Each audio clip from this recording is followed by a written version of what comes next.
les effets sur la sexualité aujourd'hui, c'est multifactoriel, hein.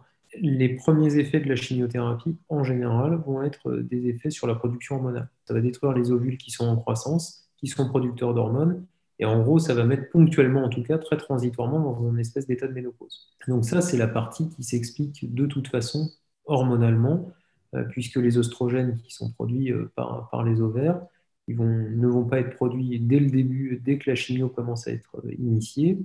C'est une hormone qui est associée à la libido, à la lubrification vaginale et au fait qu'on puisse avoir non seulement des envies, mais aussi une sexualité épanouie par lubrification, etc.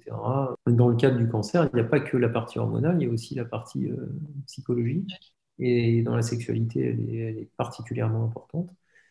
Et l'altération de l'image de soi, euh, quand on a notamment un cancer du sein, ou quand on perd ses cheveux avec la chimiothérapie, fait que de toute façon, ça va jouer aussi très souvent sur la sexualité, le fait de se sentir possiblement moins désirable. Les femmes sont souvent amputées dans leur féminité, et c'est quand même des vécus qui sont assez complexes et qui souvent ont un retentissement sur l'épanouissement de leur vie sexuelle.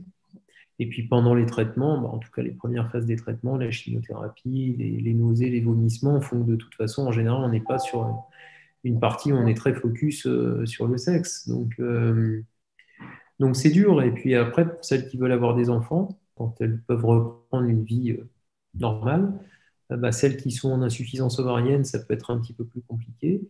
Et puis celles qui se savent moins fertiles ou infertiles, la sexualité, elle devient plus compliquée quand on est infertile. Parce que bah, on essaye, on n'y arrive pas, on perd confiance et on arrive très rapidement dans un cercle vicieux qui est très compliqué à casser. Donc le cancer là-dedans, il est assez, il est dur, il met la sexualité à très très rude épreuve à toutes les étapes. C'est ça qui est difficile à vivre pour les patientes, pour les conjoints des patients. Non, c'est une vraie épreuve.